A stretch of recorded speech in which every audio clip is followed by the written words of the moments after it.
The decision by the UDA government of President William Samoei Ruto to go after former DCI boss George Kinoti is a very serious political mistake. And there are so many reasons why it is a terrible mistake.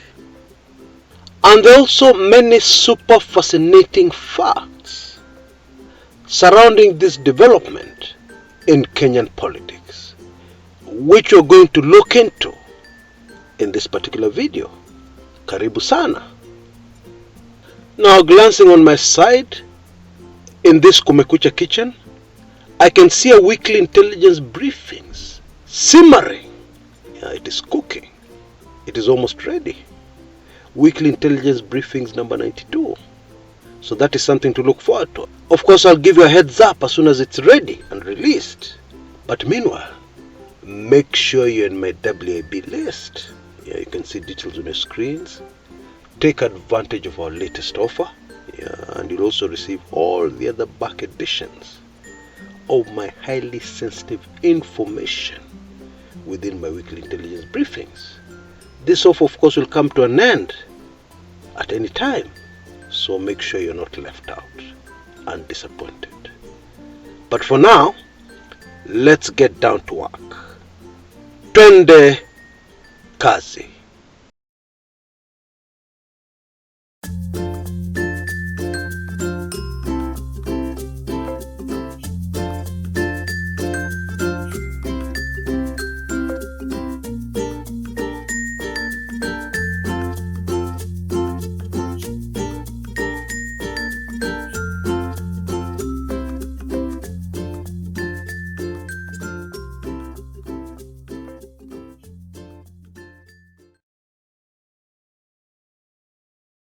In politics, anywhere in the world, your policies are critical to your legacy.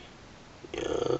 If you study very carefully past presidents of the world, you will discover that sometimes seemingly harmless things they dived into had a major impact in their legacy. And today, people remember those particular presidents with the mistakes they made, not with the good things they did. Now, in the case of the UDA government, mistakes are being made that are more than obvious. Yeah. So what do you think the legacy is going to be?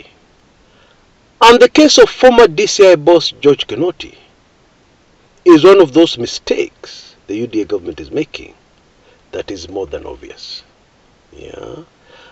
Now, for starters, on the political front, this Kinoti Manenos is a time bomb. I can't call it anything else. Because, for instance, what do you think the people of Meru, where Bwana Kinoti hails from, are thinking? What do you think they're saying about the UDA government? And remember, this is a government that would want to seek as much support from as many areas in Kenya as possible, because they are faced with a very serious legitimacy problem. Now, I know a lot of those who listen in to this channel don't mix with wananchi. They hardly ever have the opportunity or even the chance to mingle with ordinary Kenyans and to hear what they're saying. And in any community, people know who voted for who. And so you can imagine what the attitude is towards those amongst the Meru community who voted Ruto. Just imagine for a minute. Ulipigia kura huyu jamaa ambaye anafuatilia Kinoti? But there's even a more serious problem brewing. And that problem has to do with the sensitive, very influential Mount Kenya region. Oh, Mount Kenya.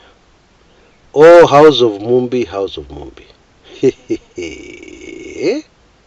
Now, you don't need to have a degree in psychology to know that you cannot come to my home village and criticize me and expect to get popular support. And it doesn't matter how many enemies I have in my home village, it will never happen. Yeah, it goes against human nature. It goes against the psychology of a Kenyan. Anyway, now when President Uhuru Kenyatta was still in power, he was the leader of the country. It was very easy for even his own community to develop animosity towards him. So much so that they would want to punish him at the ballot. That's understandable. However, President Uhuru Kenyatta is now out of power. He is now former President Uhuru Kenyatta and is a member of the House of Mumbi. Ni mtu wa nyumbani. Yeah? And now here you are, going all out to tear into shreds the Uhuru Kenyatta legacy. Do you think you're going to go very far with that? And don't forget that everything has changed. Vitu kwa ground zimeshift vibaya sana. Because now, Uhuru Kenyatta is no longer a leader who you can hate and fire barbs towards. Yeah, and make excuses for everything that is going wrong in your life. No, there's now somebody else seated as president. And human nature is such that we like to criticize our leaders. We like to point out their faults. Yeah, of course, one of the reasons being they are very powerful. And human nature and psyche is such that when you criticize powerful people, some people feel nice, good about that. So now, you want to tear Uhuru Kenyatta's legacy into shreds. But now you're in the position of leadership. People are looking up to you. And you still want to play the games you played before the elections, when Uhuru Kenyatta was at the helm. You tell me, do you think it will work out?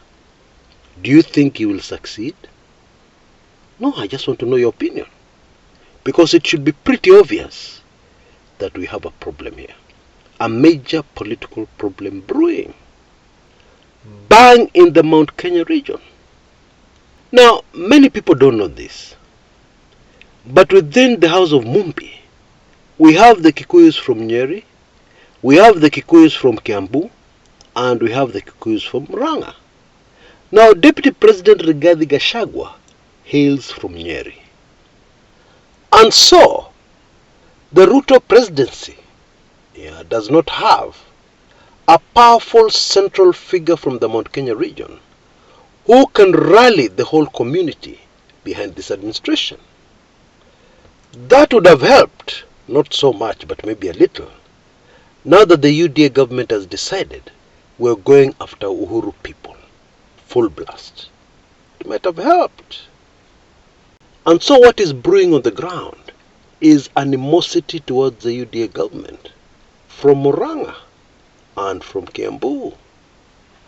Criticizing a sitting president is not the same as criticizing a former president, and doing this in the region where that president hails from.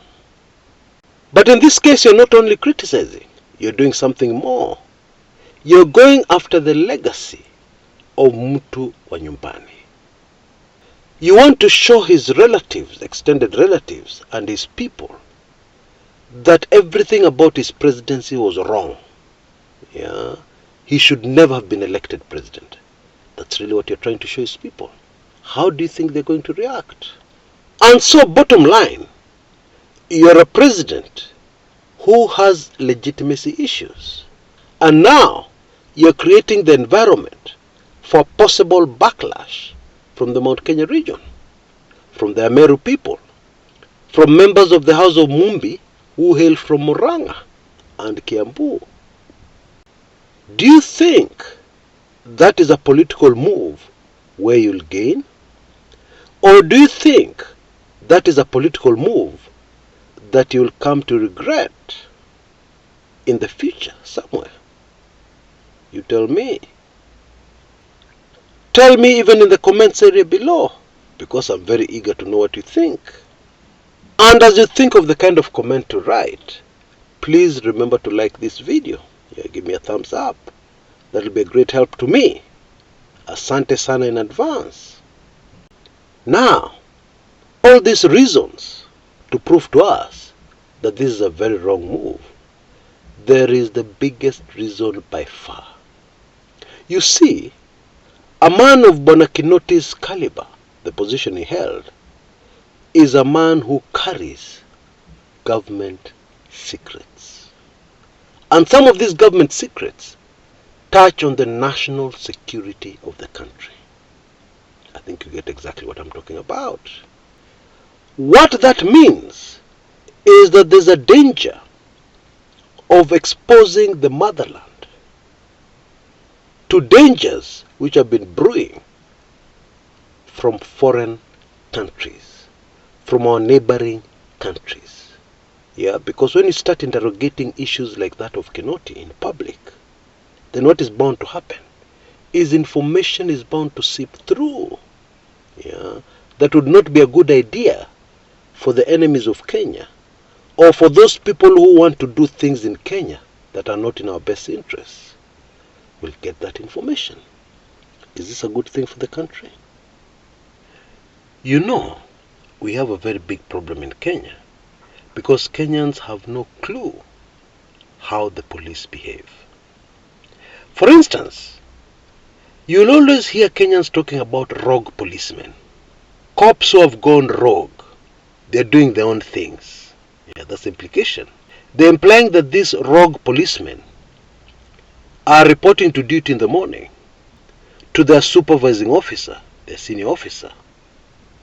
And then they don't take any instructions, but they go out there and do their own things, their own extrajudicial executions, etc., etc. They're going out there and collecting bribes for themselves. Their commanding officer has no idea. I'm telling you, I think cops in Kenya usually have a discussion over this issue, and they're very amused. Because I've said it many times on this channel, and I'll repeat it again. Anybody who has that thinking about the way our police operate is in fairyland, is in the land of imagining things, because there's nothing like that. Take it from me, there's nothing like a rogue policeman who is still on the force. Any policeman who starts to be rogue is immediately removed. That's what happens. You cannot call any of those who are still serving a rogue policeman. That does not exist. Now, I'm not sure if most of you have understood me, but I hope you have. That is the naked truth. And so the truth of the matter is that if you're going after George Kinoti, you're actually going after former President Uhuru Kenyatta. And you don't care about the consequences on national security. That is really what it is. Now already I can hear people complaining to me and saying, Chris, there are human rights issues here. Chris, don't you care about policemen who misbehave? I can hear all that. But it does not change the facts.